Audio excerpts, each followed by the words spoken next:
In 2006, Ford Motors was on the brink of disaster, but by 2009, they had staged a stellar comeback. In 2006, Ford executive team members read a book entitled "A Setback is a Setup for a Comeback," written by Willie Jolley. Comeback king, world-renowned speaker, best-selling author, and media personality. I want to mention Success Magazine. Yes. January issue. They named you Comeback King, which is great. Yes. The story behind it is fascinating. It's because of some speeches that you made for Ford Motor Company. Tell us about that. Ford Motor Company called me during 2006 because Ford was teetering on the brink of disaster. They needed to get 25,000 people to take a buyout, but no one was taking it because it was a fear-based mindset.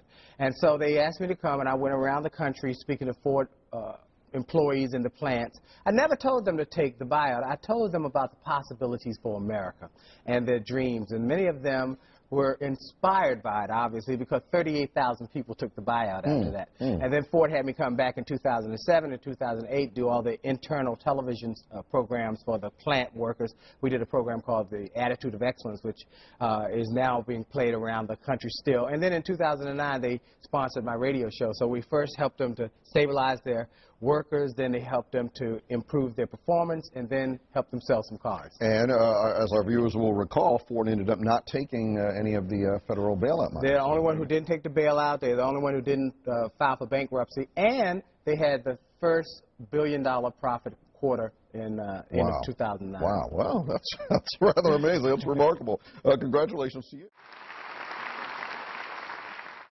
Today I'm going to talk to you for a few minutes about turning setbacks into comebacks with an attitude of excellence. Turning setbacks, 5 simple steps for 5-star success. Now, one of the folks I helped to do that for is a little company you might have heard of called Ford Motor Company. In 2006, I got a call one day from Ford Motor Company. They had a new CEO. His name was Alan Mulally. Brilliant, brilliant man, who had come in with a great team, and they had a plan that they've developed to turn Ford around, because Ford was struggling. They'd gone from 25% market share to 15% market share. And if they didn't make a change quickly, they were going to be out of business. Alan Mulally started working, but one of the first things he wanted to do was to stabilize the workforce and get the workforce stabilized and changed. So he gave a generous offer to those who had been working there, some of them as long as 50 years, to take a buyout. But not many people were taking it. Imagine that you worked for Ford for all of your life. Your father worked for Ford and your grandfather worked for Ford. They didn't want to take the buyout. After a few months of trying to offer this buyout, one day I got a call from Ford. They said, one of our people in our executive suite read your book, A Setback Setup for a Comeback, and heard that you've helped companies to make comebacks. We'd like you to help us in an effort we're doing. We want you to help us to get this buyout to our people. And I said, I'd be happy to do it. But I said, I don't want to talk to them, though, about taking the buyout. I'd rather talk to them about living their dreams. I'll tell them how I was a nightclub singer who got fired and replaced by a karaoke machine.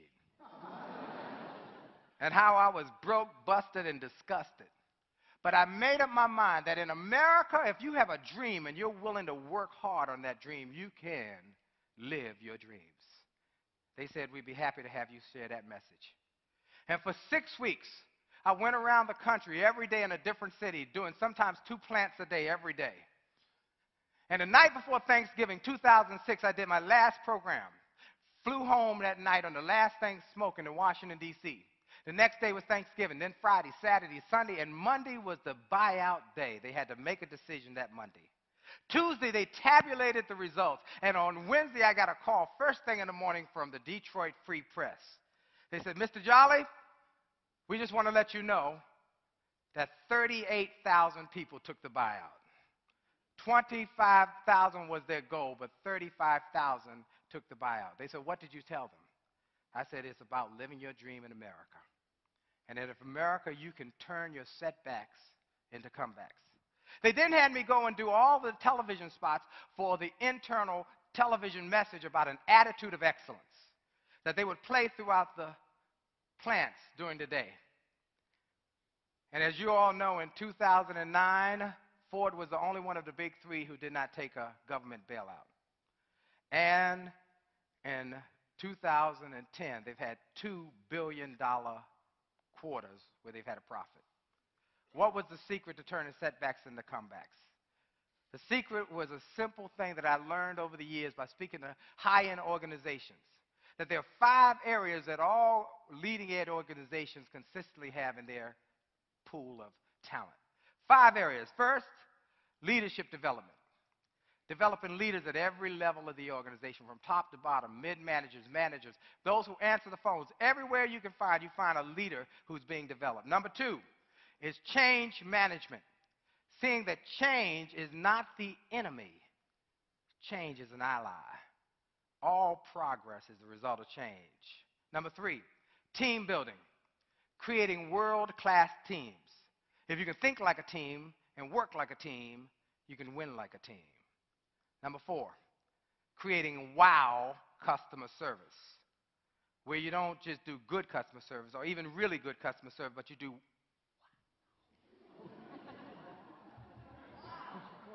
wow. You wow your customer. You got to wow your customer. And then a winning attitude. Your attitude definitely determines your altitude. Develop a winning attitude in every part of your life. Because those who have a positive winning attitude win more comeback. You're looking at a guy who was a nightclub singer who got fired and replaced by a karaoke machine, but who made up his mind that he was going to change his life, started speaking to young people about staying away from drugs. And from there, the teachers would say, can you come to my teachers association? And then someone there would say, could you come to my church? And then someone there would say, can you come to my company? And it continued to grow.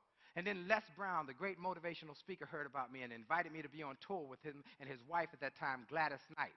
And that allowed me to get a radio show, and the radio show got syndicated. And then it allowed me to get on TV with CBS television and PBS.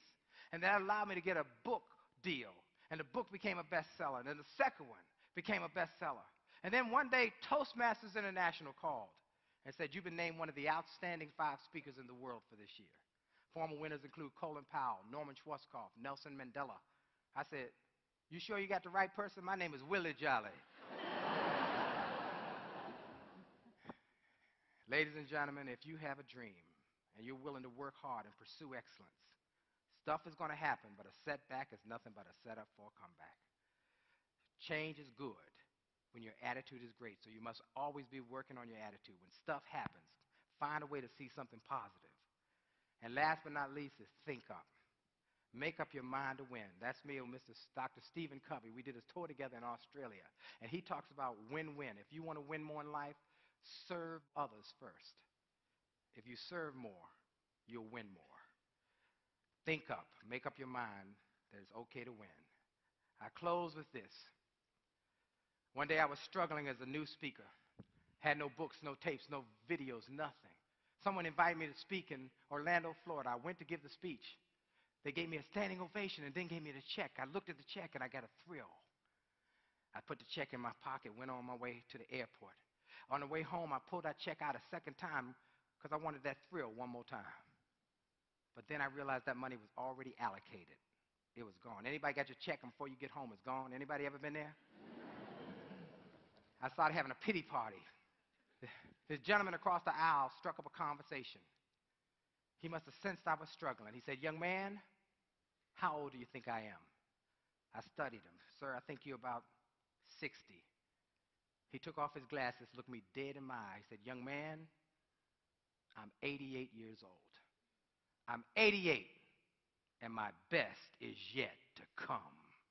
In that moment, everything changed, because an 88-year-old man could have the optimism to believe that his best days were in front of him and not behind him. What did I have to whine and cry and complain about? And I went home and I got busy. And I started making sales calls. And if people say no, I'd say next. And they say, I'm not interested. I say, you're not the right one.